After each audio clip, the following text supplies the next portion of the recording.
know, Islam's the fastest growing religion in the world, and it is the most misunderstood. Terrorism is not from Islam. These types of acts are not, from this religion. And that's when I really started getting an idea what is Islam, how deep it was, and it wasn't what the media was portraying. When you embrace Islam, it's like this weight that you have has been lifted. Oh, you can breathe for the first time? Yeah, you just feel like... Why are Latinos converting, in your opinion?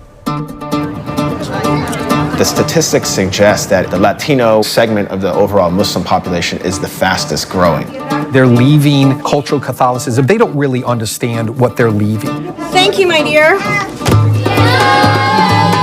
How large is this movement? It's got to be at least 250,000. Wow. But it's growing. When Mexico sends its people, they're not sending their best. With all the racism and the xenophobia happening, where are the Catholic Christian leaders in this country really taking a strong stand on that? A lot of Latinos are saying, maybe Islam is offering something that Christianity doesn't offer.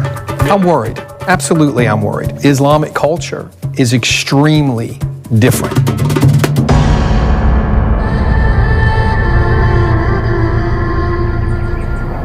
Inside America's Islamic community, one of the fastest growing populations is Latino.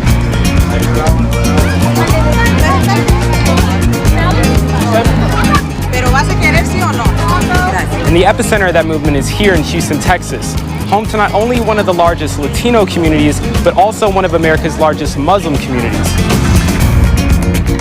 Just 350 miles away from the Mexican-American border during one of the worst deportation crises in recent history, and less than a year from the Muslim ban. We gotta go and we gotta knock the shit out of these people. I've come here to meet Jaime. Jaime? Yeah. I'm Lee. Nice to meet you. Nice to meet you, man. The founder of America's first Islam and Spanish Center to find out why two of America's most discriminated groups are actually coming together. Whenever people come in, we let them know that, look, it's not a traditional mosque. We're the only producers in the world producing material in the Spanish language and distributing it, at the mass level. People who come through the center, do they come here thinking in the ways that the media has portrayed Muslims? Most definitely. Or believing the things that the media has portrayed about Muslims? Most definite. In fact, that's the default. When people come in here, before coming in here, we know they have preconceived notions. If I didn't know Chinese people, and on the media it says Chinese people kill people who are not Chinese, I wouldn't want a Chinese neighbor. Right. It's just common sense. That's the reason why we built this place. Yeah. Getting rid of some of these misconceptions. Then they start thinking, why don't I know this stuff?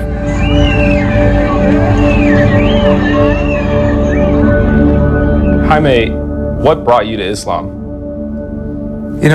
I grew up in Houston, and when I came here, I was 8 years old. All I knew was Colombia and Venezuela. I previously lived there. So I'm one of those immigrant youth that came to America. My parents wanted for me to have a better future. When I got here, I realized that the culture here was a bit different than what my parents expected. And we were having a lot of issues in regards to gangs popping up in the environment. And there was some troubled times where, unfortunately, I saw some of my friends get killed, people getting strung out on drugs, and it was a survival mode. I looked for answers, and I looked at so many different religions. And someone who gave me the Quran, I began to read it, and the more I read it, the more life made sense. My mother thought I was brainwashed when I became Muslim because I stopped drinking alcohol, going out, the girls, all the stuff that I had easily, I let go of it. And it was great that I did it at the time I did it, because a few months later, a lot of my friends got caught in some stuff that put them in trouble. And I'm like, man, that choice of me accepting Islam saved me from that. America is not the most kind place to Latino immigrants right now.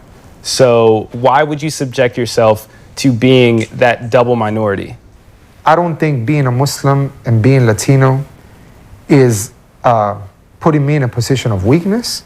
It actually puts me in a position of strength. I have to be the best Latino I could be now. You got to be the best Muslim. While Latinos are the fastest growing population within Islam, very little research has gone into discovering why.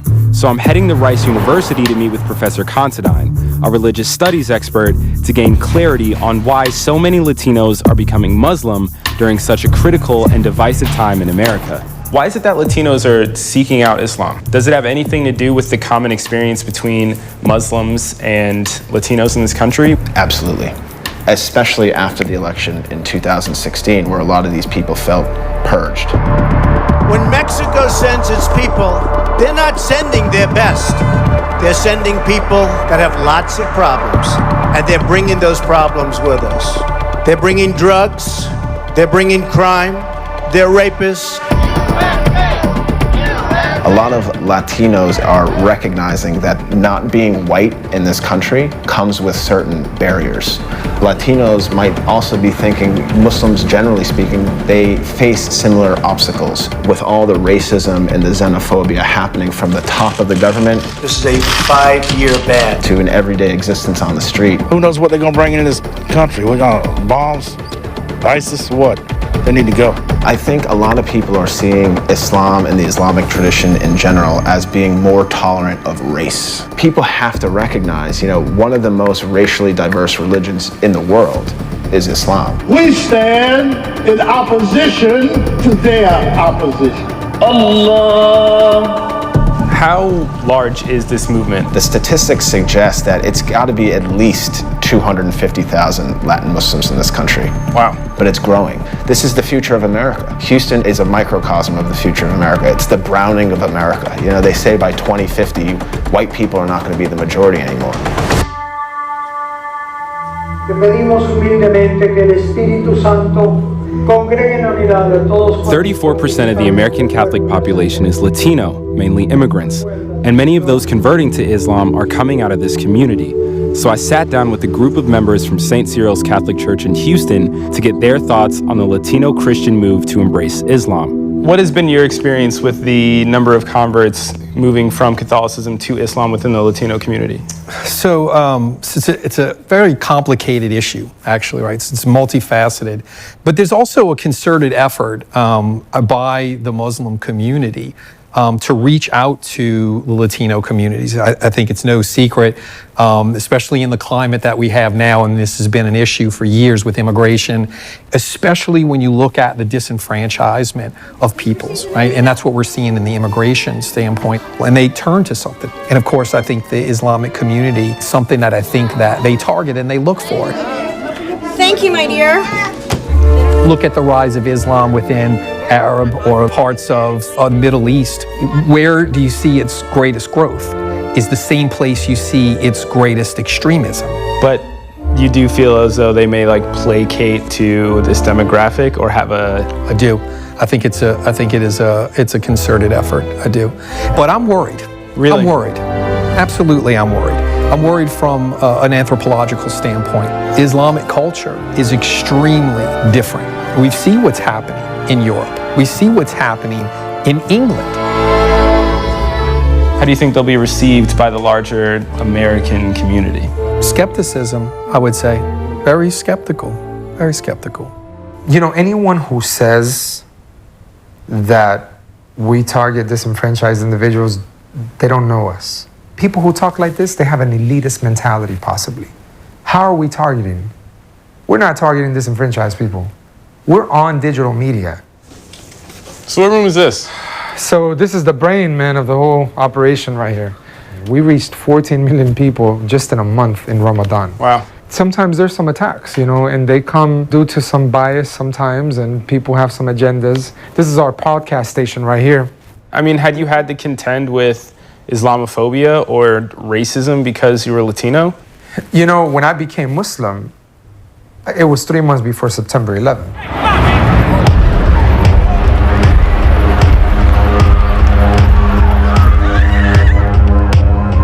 I was one of the few Spanish speakers in the community. And so the Muslim community asked me to speak in front of the media, Univision, Telemundo, to explain about why Islam was not what people were thinking just happened over there, with the Twin Towers. Y la gente se confunde y dice o piensa que las acciones de algunas personas representan musulmanes. You know, that some Colombians sold drugs doesn't make me a drug dealer because I'm from Colombia. That some Muslim goes and commits a wrong act of violence shouldn't make me feel bad about being Muslim. Friends and family, they were so emotionally charged regarding what happened over there in New York that they were like, how could you, right, be part of that? Is that the case for most Latinos converting? The family is the first shock, yeah. We're in the north side of Houston, about 45 minutes from the Islam and Spanish Center, and we're gonna go meet up with Raul. Raul is a DACA dreamer from Mexico that converted to Islam in 2011 at the age of 19, and has since become an active member of the Islam and Spanish Center. But like many Latino converts, Raul's family disowned him for becoming a Muslim. I was exiting high school. I was not doing so good spiritually. You know, I was going through depression. Also, like I'm under DACA as well. At the time, I didn't have papers. So, you know, I'm getting paid, you know, like $5 to wash the dishes, an hour and stuff like that. A lot of people take advantage of immigrants. And that's when I really started getting an idea of what is Islam and how deep it was and how it wasn't what the media was portraying. And it was what literally cured my depression. Are you concerned at all being a DACA dreamer and now being Muslim? Oh man, it's like a double whammy for me. Yeah. With Trump, it was just like one, I'm Latino, and two, I'm Muslim. It's just like I'm gonna get attacked from all sides. Sami Allahu liman hamida. Allahu Akbar. Oh yeah. ¿Te ocupan, hijo? No, está bien. Okay. Ya es que ya están todos afuera. Basically, my mom found out that I was studying Islam, and she pretty much kicked me out of the house and threw all my clothes out. She said I was joining a terrorist organization, a cult, and they were training me to kill people. At the time, like I stopped eating pork, so my mom was just like, when I fed you beans, I would put pork on there on purpose. It was like straight up rejection. I remember eventually my mom started coming into the community, seeing the rest of the people. They were like, all these people would come up to my mom like, hey, you know, your son's like going out there feeding the homeless, being a good member of the community and stuff like that, all these things. And my mom comes up to me and she's like, how come you didn't tell me you did all these things? And I was like, we never asked. You weren't interested, so I didn't tell you. I believe them seeing how much change Islam had in me, it's like when they started seeing this, like, okay, this isn't necessarily bad. You know, he's still Raul, and if anything, he's becoming a better person. My mom accepted Islam just a few months ago at El Centro Islamic. Ashhadu an la. Were you there when she did? Well, yeah, most definitely. She decided to do it on her own, and it was very, very mind-blowing. Y perdón por mi reacción, pero le hice tan difícil a mi hijo la religión que yo decía que no iba a ser de esta religión. Y aquí estoy. The next day, my mom told me that she hasn't felt that much peace in years. Islam, it changes everything. We've heard from a number of converts that we've spoken to that there was an immediate rejection within their family to their conversion.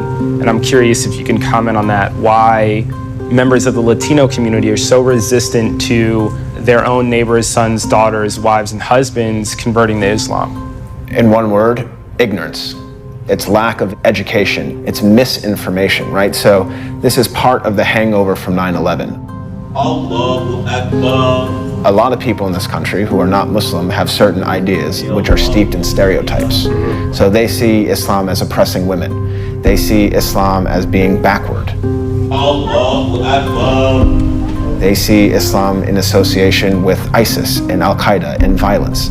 All things which can be factually disproven if we just look at the reality. Assalamu alaikum, brothers and sisters. Today is the Muslim holiday of Eid, and for a number of the members of the Islam and Spanish Center, this is going to be their first major Islamic holiday. So we're going to go inside and meet some of the members of this community and find out what this transition has been like. Did you guys have any misconceptions about Islam or about Muslims before you became Muslim? Terrorists. Yes. Yeah, terrorists. My family makes jokes. My brothers mostly. They're like, oh, you're going to the masjid. Oh, they're teaching you to make bombs or something. Yeah. I'm like, no. Terrorism is not from Islam. These types of acts are not, from this religion. From what I knew before when I became a Muslim to now, yeah, it's totally different. How has Islam impacted your cultural identity? I'm still Puerto Rican, from when I wake up till I go to sleep. Something similar happened. We still have our culture, we still have our language and everything. So. I'm still Mexican. I still like the same food. I still eat all of your food. And I just, my faith has changed. One of the things that I think that we're going to see at some point is probably a backlash into the fact that in the Islamic communities, when you grow up with that, you grow up with Sharia law. You say Sharia law, you mean like separation of genders, things like that? Separation of genders, some of the things, they even brought that out. Well, why would women go to such what they seem as a more oppressive? One of the interesting things is that reading some of these young women is they love wearing the hijab. What does it represent? It represents modesty and a sense of purity. It is what I feel like is they feel like when they go to Islam, they're hitting the reset button. Really, and this is something that Islam does do, and it's sort of a demonizing of white culture. So do you think that conversion is a misguided decision? I do. I think it's a lack of understanding what they're leading.